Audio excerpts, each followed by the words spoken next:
Welcome back to this I-24 News Evening Edition. I'm Lucy Arish. This is the Daily Debate. 18 years ago today, Israeli Prime Minister Yitzhak Rabin was assassinated during a peace rally in Tel Aviv by a radical right-wing Israeli who opposed the Prime Minister signing the Oslo Accords.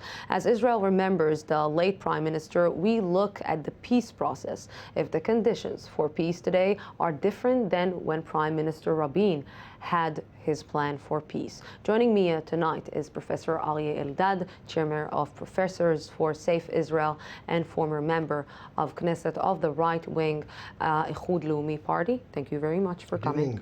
Good evening. And Avshalom Vilan, former member, I just heard something, I'm sorry, member of the Knesset from the Meretz Party and co-founder of Peace Now. Thank you very much for coming, and sorry for the mistake.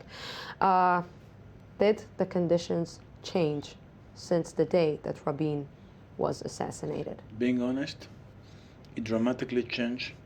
I think that in a very paradoxical way, Yigal Amir, the murderer of Mr. Rabin, succeeded, meaning that he had a political mission to stop the peace process, and in the long run, I think that he succeeded because all the obstacles that were put later on the way of the process worked, and I think that in the end of the day, there's no other alternative but to continue and to achieve the two-state solution for both sides, especially, in my opinion, the total Israeli interest. Otherwise, we will not be no Jewish state, no democratic one. And that's the reason that I think that in the end of the day, there's no better alternative.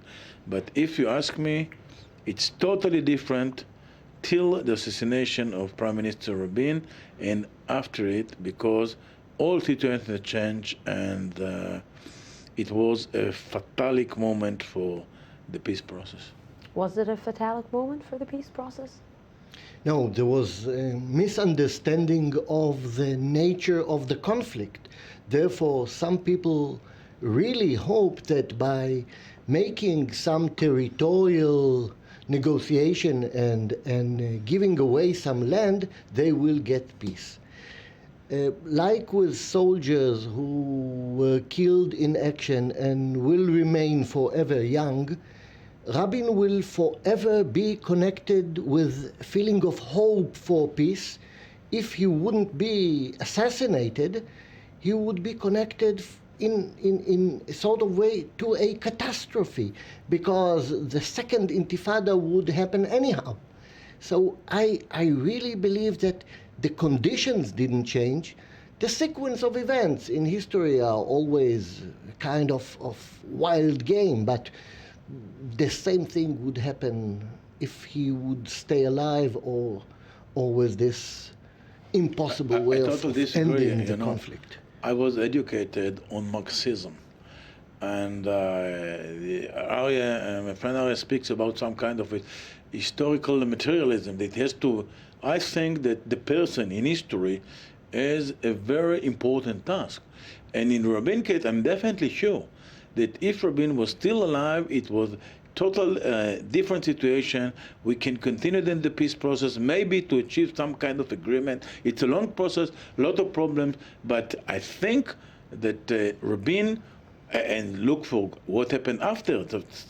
Well, after Rabin, there is no Israeli prime minister in the same situation, the same power that Rabin had in that time. We will be talking about if there is another leader in Israel in just a moment, but is the other side really wanted peace? Did Arafat really wanted peace agreement with the Israelis? Was he ready for that? In my opinion, and I think at least some 10 hours with Arafat. Arafat was a cat. Meaning a liar, a cat, whatever you want, but he was the partner. There was no other partner then. If he would decide then to achieve an agreement, he had the ability to do so. Did he really want to? I don't know, and it's too late now to check it. But I think that I look on the Israeli interest. From Israeli perspective, from Israeli point of view, the situation of Rabin as the prime minister, and even Arafat as the leader of the PLO and the Palestinians, then it was a good possibility to achieve something. Comprehensive peace agreement, I don't know. But let's say our situation then, especially with the international community and here on the ground, was dramatically better than it's now. We are hearing a lot of, I will let you reply to what he's saying, but we're hearing a lot of leaders after Rabin. You know, it was Benjamin Netanyahu, and then it was Ariel Sharon, and people, and Olmert. Every single one of these leaders got to the conclusion that a peace agreement should be held in a case of time. Leaving territories and giving up on territories is something that should be or will have to be in a future peace agreement between the Israelis and the Palestinians. Harsh concessions is the key word that actually Benjamin Netanyahu is using lately after the renewal of the peace negotiation. So maybe there was a time that Rabin actually understood something that afterwards the other leaders understood later, or maybe too late. Rabin wrote only one book, and in his book, and I will quote, he said, a Palestinian state can be founded only on the ruins of the state of Israel. He understood exactly what is the meaning of a Palestinian state. In his last speech in the Knesset, he repeated time and again, I am saying loud and clear, no Palestinian state. Read my lips, no Palestinian state. He hoped that he will be able to stop in some vague point that they will agree to something less than a state. Of course, they wouldn't. But I think the problem of the left and some of the right-wing leaders who adopted the theory, that they are playing chess with themselves and they lose. Not only that they try to contemplate with the idea whether we should make more concession, more painful concession, they don't really try to understand what is the will, what is the vision of the other side. So, Dr. Eldad, who will win? If all the leaders are losing, who will win? Who can lead this country? No winners. No winners. No winners in our side, no winners in the other side. It seems that we are doomed for an endless war, like all the religious war in history.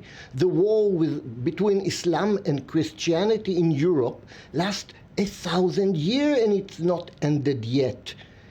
We have to understand that this is not a territorial conflict, but conflict of ideas, of ideologies, conflict of religion, clash of civilization, as Samuel Huntington wrote.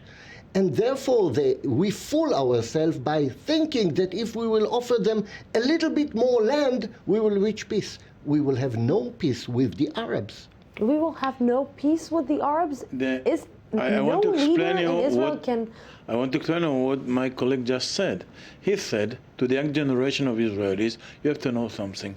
Forever, we are going to live on our sword, meaning that you will not live here any normal life in this place. You can look, don't go, there was discussion in Israel. How come young people are going to live few years in Berlin or in New York or in Melbourne, Australia, whatsoever?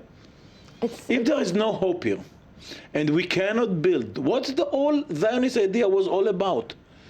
To come here to establish another state that will be a Jewish democratic state, and here we can live a normal life. If the conclusion on my friend Professor Eldad, that after 120 years of such an effort, that for generation it's not going to happen, so the conclusion is very simple to a young generation. You know something? Maybe it was a mistake. I think on the contrary. There is a hope. And even if it's a small one, we have to continue to do the best of ability to try to achieve a peace agreement. I don't believe that the Palestinian, just Messianic, just religion, they're human beings. In this exact point, I want to stop you. Let's hear what the Palestinians has to say about Rabin and about his way. Yitzhak Rabin is a typical Israeli leader, but Yitzhak Rabin was the last Israeli leader who believed in the territorial compromise as a way to solve the Palestinian-Israeli conflict. And after his departure, Israel started a trend of radicalization that ended up by a political reality that is not compatible with the principle of territorial compromise. The attempt to assassinate Rabin was actually a political attempt to end the Israeli willingness of ending the Israeli occupation on the Palestinian territories and allowing the territorial compromise that is based on two-state solution. Professor Eldad, I have to say that you're painting a very pessimistic picture. Not at all. Not at all. The history of the world civilization is a history of war, and another war, and another war. Whoever promised peace for the world, peace forever, is just lying, is just promising his voters that if they will just elect him, he will be able to bring them peace, because he knows people wants that their leaders will lie to them and promise them nice things. And what happens between these wars that you're talking about? Sometimes we have 50 years of peace, sometimes we have 5 minutes of peace, but this is the human history. We can promise peace forever, but we can't ignore human history. And unfortunately, human nature is dictated not by the million or billions of people who want peace, but by the few leaders who will lead their people to war. Whether they are religious extremists, whether they are ideological extremists, whether they're communist or fascist, whatever. But they are to be counted not How can you by the... explain, for instance, that for hundreds of years there was struggle between France and Germany, and I saw in my eye that the president of Germany came to France 6 years to the Second World War and put flowers on there and asking for some kind of forgiveness, etc. They built Europe totally different than it was before. To say the axiom that for generation forever it must be war, I totally don't accept it. And believe me, I belong to a family that 3 generations of it were in the top of the front in all these wars. And believe me, for 3 generations, all of us know, when Arieh himself also And he's a soldier. He's a soldier. We all know what that it means. To say that this you were is in the most elite unit. commander in it, and not myself, my son, my father. Come on, it's a long history. But what I'm trying to say, that without a hope, without trying to change the situation, the world is global. It's open today. The Palestinians are not crazy. We are not crazy. I believe that by some kind of rational way, we can find a solution. I want to try to find an optimistic point in your things, because I cannot believe that you're a little I bit will give you the optimistic point. Do you really believe no leader in Israel can bring peace or a certain agreement or a certain amount of time that we will be able to live in a quiet between the Palestinians, between the Israelis and the Arabs, between Jews and Arabs? No leader in Israel can bring peace forever between us and the Arabs. But we can get a formula that will allow a normal life in Israel for us and for the Palestinians.